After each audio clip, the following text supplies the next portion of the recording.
কাপোৰ কাপোৰ কাপোৰ চাব দেই আমি আমার কি আছে খোলকে খোলছেন কা আসা না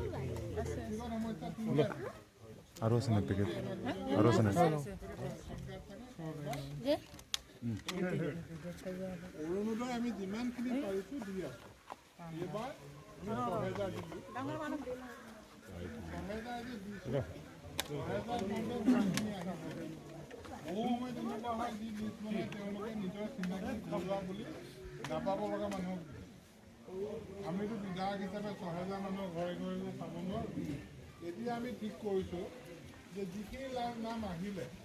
প্ৰথমতে আশা কৰ্মীসকল তেওঁলোকৰ ঘৰলৈ যাব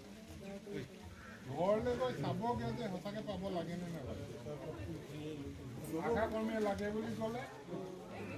আমি এইখিনিতে মানে ৰৈ নিদিওঁ তাৰপাছত অংগনবাড়ী কৰ্মীগৰাকী গৈ চাবগৈ যে পাব লাগেনে নালাগে বোলে পাব লাগে তাৰপাছত শিক্ষক এজনজন এই তিনিজনে যেতিয়া পাব লাগে বুলি কয় তেতিয়া পাব এতিয়া যিসকলে এপ্লাই কৰে আৰু আমি ভাবোঁ যে তাত বহুতৰ নাম কটা যাব যিখন লিপি এতিয়া যে মই বাইদেউক ক'লোঁ যে আপোনাক মই দি দিম এই কটা যাব খাটাং ৬,০০০ নাই বুলি ২০০-৩০০ কটা যাবই তাৰপৰা আনি বাইদেউক মই দি দিম এই কটা গ'লে কিছুমান মানে আমি মিলাব পাৰিম আৰু ৬,০০০ নতুন অৰুণোদয় আমি অহা নৱেম্বৰ-ডিচেম্বৰত দিম থাকি যোৱা সকলৰ বাইদেউ আপোনালোকে পঞ্চায়তৰ মোটামুটি যিখিনি মানুহ থাকি গ'ল ফাইনেল কৰিব নালাগে লিষ্টখন বনাই ল'ব আগৰ সমান যে প্ৰত্যেক পঞ্চায়ততে আপোনাৰ পঞ্চায়তে ১,৫০০ লিষ্ট বনাই যাতে আমি ক'ব পাৰোঁ যে অহাবাৰ ল'ৰালৰিকে আমি দিব লগা হ'লে দিব পাৰোঁ কিন্তু ৰেচন কাৰ্ডৰ কথাটো এনেকুৱা যে আমি ৪৫,০০০ নতুন ৰেচন কাৰ্ডৰ কাৰণে ফৰ্ম চৌপথাৰ অনুষ্ঠান দিছিলোঁ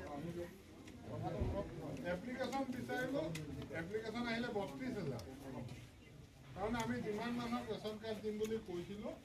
তাতকৈ ১৩,০০০ মানুহে কমকৈ এপ্লাই কৰিছে তেতিয়া যদি আৰু ১৩,০০০ কৰিলেহেঁতেন সেই ১৩,০০০ আমি ৰেচন কাৰ্ড দিব পাৰিলোঁ সেই চব লগাই চবেই কৰা লগাই ১৩,০০০ কমাম যিসকলে কৰিছে গোটেইখিনি ধৰিলোঁ ১৩,০০০ মানে কমকৈ এতিয়া বাইদেউৰ যিটো কথা যে তেখেতে পেঞ্চন পায় কাৰ্ড পায় ৰেচন কাৰ্ড পায় কেন্দ্ৰীয় চৰকাৰে আমাক ইয়াৰ কাৰণে আমাৰ নিজৰ সিদ্ধান্ত ৰেচন কাৰ্ডত যিটো বেনিফিট পায় ৩০০-৪০০ বা ৫০০ টকাৰ বেনিফিট চাউল যদি ৩০ কেজি পায় ১,০০০ টকাৰ বেনিফিট এটা পৰিয়ালক যিহেতু চৰকাৰে অলৰেডি ১০,০০০ টকা পেঞ্চন দি আছে কেন্দ্ৰীয় চৰকাৰৰ কথাটো হ'ল দৰমহা পোৱা পেঞ্চন পোৱা চৰকাৰৰ এটা আঁচনি যিটো তেওঁ প্ৰভাৱ কৰি আছে আৰু এটা আঁচনি দিব বিচৰা নাই চৰকাৰে কাৰণ এটা আঁচনি অলৰেডি ১০,০০০ টকা ফেমিলি পেঞ্চন দিয়ে আছে আপুনি যিহেতু ফেমিলি পেঞ্চন পায় আপোনাৰ ল'ৰা যদি আপোনাৰ লগত নাথাকি এতিয়াও ৮০-৮৫ এনেকুৱা বছৰৰ লোক আছে কিন্তু আজিলৈকে বৃদ্ধ পেঞ্চন তেওঁলোকে বহুত কাগজ দিলে বহুত কি কৰিলে এতিয়া ক'লেও কবি এই দি দিয়া মই লাগিলে ৰেষ্ট কৰোঁতেই ৫০ টকা ৬০ টকা পইচা এনেই যায় বুলি কৈছে কিমান ধৰি এনেকুৱা হৈছে গতিকে সেইখিনি আজি মহোদয় থাকোঁতেই ময়ো ভাবিছোঁ আপোনালোকৰ অলপ কাৰেণ্টৰ যে সমস্যা এটা লিমিট কৰি দিছে এখন গাঁৱলৈ যে কাৰেণ্ট দিয়া নাই বহুত মানুহ আছিলে সেইটো দিলে নেকি আমাৰ এই ধ্ৰুৱ ডেকাহঁতৰ পালে নাই সিহঁতে বিজুলী যোগান অঁ পালে ন আৰু কাৰ্ড দি আছে কওক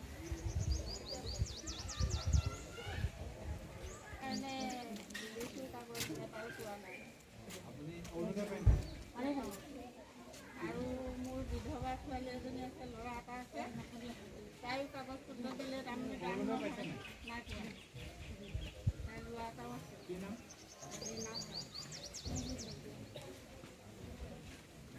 ঘৰ লেট্ৰিন আমি একোৱেই নাপাওঁ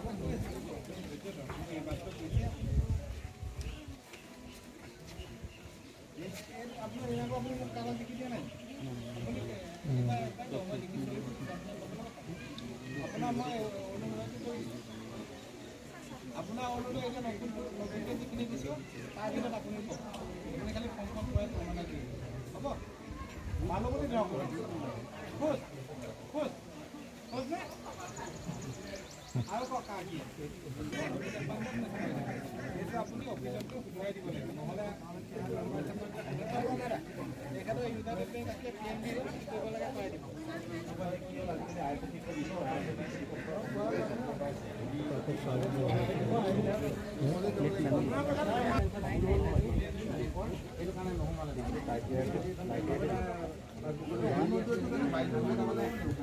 দিছিলোঁ মহিলা বাৰ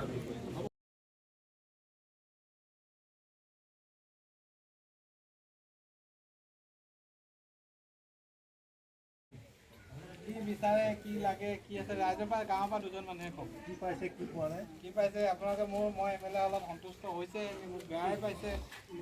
কি হৈছে কওকচোন দুজন বেয়া পালে মুকলিকে কওক যে আপোনাক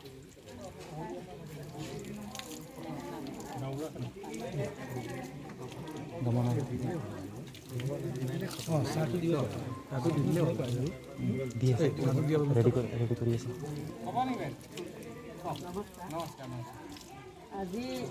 সভাত উপস্থিত মাননীয় বিধায়ক মহোদয় আৰু মান্যবৰসকল সকলোকে মোৰ আগন্তুক যি বহাগ বিহু আছে তাৰে শুভেচ্ছা জনাইছোঁ বিশেষ কিনো ক'ম বিধায়ক মহোদয়ে তন্নকৈ ব্লক তাত গ'লেই মই এটি কথা জানিবৰ কাৰণে ৰাজহুৱাভাৱে তেখেতক সুধিবলৈ বিচাৰিছোঁ আমি পেঞ্চনাৰ ফেমিলি পেঞ্চন পাওঁ 10,000 মাত্ৰ মোৰ 3টা ল'ৰা তেওঁলোকে কাৰ্ড পাবনে নাপাব মোৰতো 3টা ল'ৰা মোৰ সমানেই মই চবতে থাকোঁ কিন্তু মই বন্ধ থাকিম বাৰে কাৰ্ডখন কাটি দিওঁ বিধায়ক মহোদয়ৰ পৰা মই এইটো উত্তৰ বিচাৰিছোঁ আমি যিবোৰে 10,000 টকা পাওঁ মাত্ৰ কোনোমতে নিজে চলিবলৈ হয় নাতি নতীয়া ল'ৰা ছোৱালী এইবিলাকৰ ঘৰত আমি ঘূৰি ফুৰোঁ কোনো এটা কিন্তু আমাৰ এই কাগজখন কিয় বাৰে কাটি দিয়ে এই দিনাগড়ৰ দোকানত 2বাৰ 3বাৰ আমাৰ মানে এই কাগজ কাটি দিছে ময়ো পেঞ্চন বাখৰ কিনেও নাপায় আমাৰ ল'ৰাই এই পেঞ্চনৰ বোলে আৰু ইমানে মই ক'লোঁ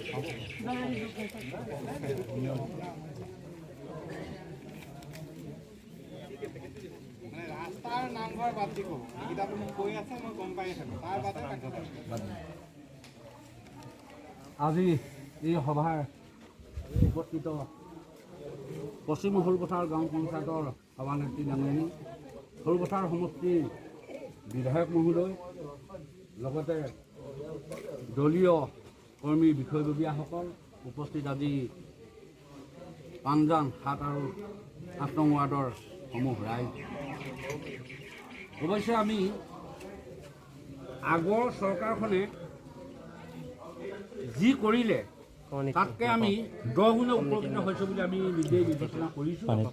আৰু ভাবি পাইছোঁ গতিকে আমাৰ এটাই আছিলে কি আমাৰ যিটো পানী খোৱা পানীৰ মানে অসুবিধাটো একেবাৰে দুৰ্বল হৈ আছিলে বৰ্তমান এইটো পাইছে আমাৰ তাতো আমাৰ এই মিলন ছাৰকো মই কৈছিলোঁ তেখেতেও লগালগ ক'লে বোলে মই কৰি দিমগৈ সোনকালে তেখেতে কিন্তু কোৱাৰ এসপ্তাহ পিছতে লগালগ বহুৱাই দিলে যাব আমাৰ কাৰণে কিন্তু আৰু মাত্ৰ আমাৰ সেইটো